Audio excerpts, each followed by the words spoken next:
What's up, guys? How are y'all doing? It's been a what, 2 days now since I made 3 days since I made my blah, blah, blah, blah, blah, blah. We're gonna start over. What's up, guys? How are y'all doing? It's been about 2 or 3, maybe 4 days since I did my last video on the Camaro. And if you follow me on Instagram, you saw the post I made where I said this thing's gonna be a beast before 500 miles. Well, I lied a little bit. It's actually a beast after 500 miles, 590 miles to be exact. And that is the mileage that the car had on it when I traded it in. And I traded it in for this 2020 Camaro.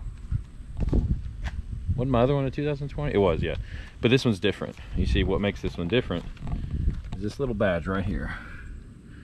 That is the Zl1 emblem, because this is a 2020 Camaro Zl1 6.2 liter LT4 supercharged, 650 horsepower, 650 foot-pounds of torque.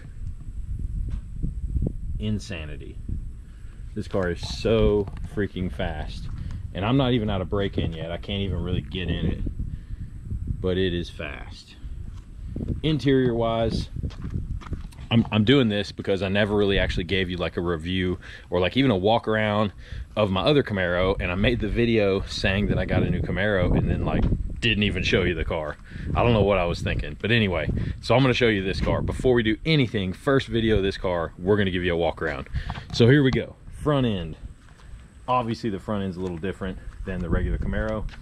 It's actually still the older style of the front end. They changed the front end for 19 and 20, but the Zl1 has like the 17 and 18 kind of styling to it also. The 19, these LED lights kind of go up and they go over towards the middle. And obviously the grille and bumper are a little bit different. Love the front end, it's so aggressive. Hood. This car has the option for the exposed carbon fiber on the hood. The centerpiece of the hood is carbon fiber.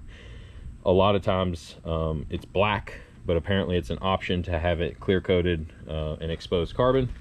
So I got that.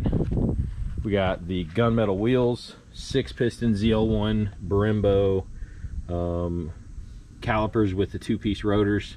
285s, I think. Yeah, 285 30/20s on the front. And then the back has 305 30/20s with the 4-piston Brembos. And then of course the Zl1 spoiler. This is the low spoiler. They have a high spoiler that you can get as an option. With the 1LE you can get it, or you can get it as a standalone option. But that spoiler's like $5,000 for carbon fiber spoiler, and it's just way too much money. So this is the regular Zl1 spoiler, similar to the, well, sorry, the SS spoiler is similar to this one, but the SS spoiler is like a lot more shallow and it's not as tall. It doesn't stick up as much. It's got the MPP exhaust, the dual mode exhaust, and this has, I think, 4-inch tips, whereas the SS had 3-inch tips. So a little bit different. Sounds like a monster. It's insane. The interior is probably my favorite part about the car from a day-to-day standpoint. So it's not red, but it's suede. So all of the door pockets, the knee pads here, the armrest, the shoulder rest, and the inserts are all suede with red stitching. Then we got the seats. These are Recaro seats, super deep bolstered suede inserts with the red accents, little Zl1 emblem there. Red seat belts. Rear seats are also suede trimmed.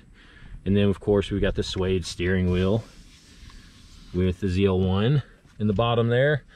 It's a 6-speed, so I got away from the automatic. I wanted, I don't know, if I'm gonna have 650 horse, I wanna be able to control it how I wanna control it. So that's what we did. And then we got the exposed carbon on the dash. That was another upgrade. And now we'll get to the guts. This is the reason this car is such a monster.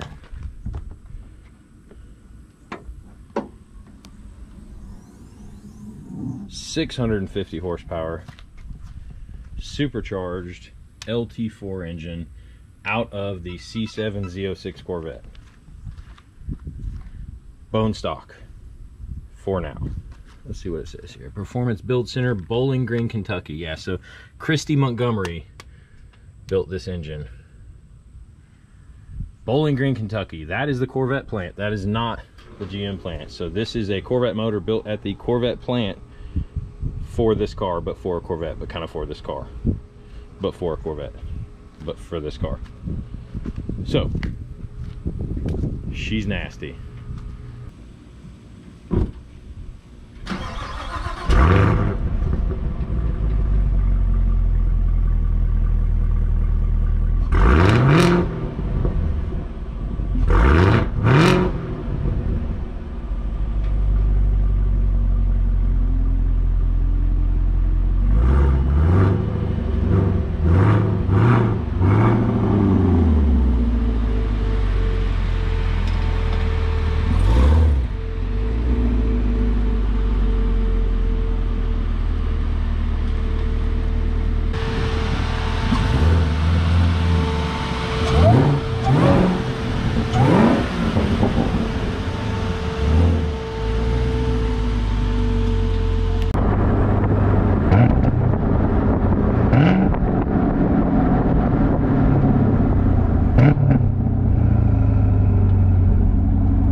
Driving the car is a little different too. It's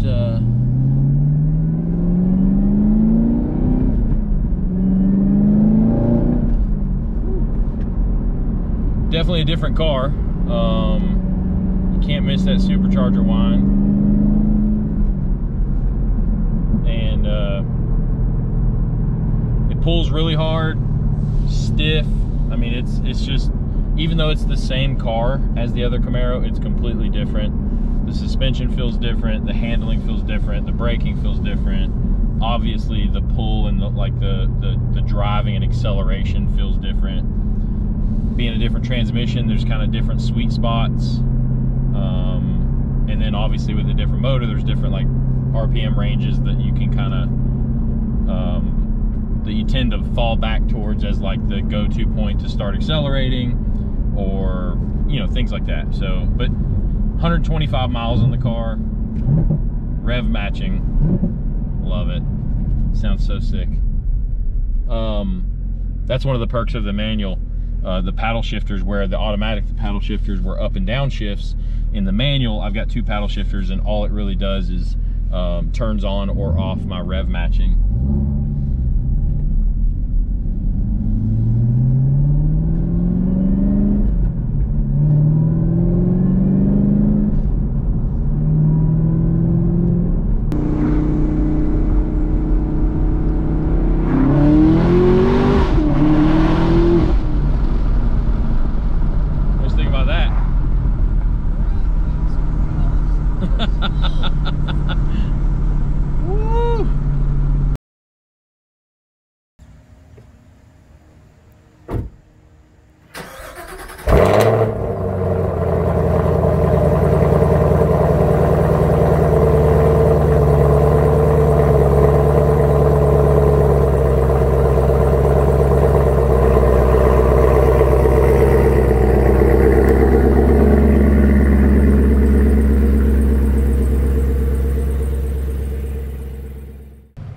Okay, so fast forward about 2 or 3 days that I've had the car. Let's see, I bought it Monday. Today is Friday. Today's Thursday. So Monday, Tuesday, Wednesday, Thursday.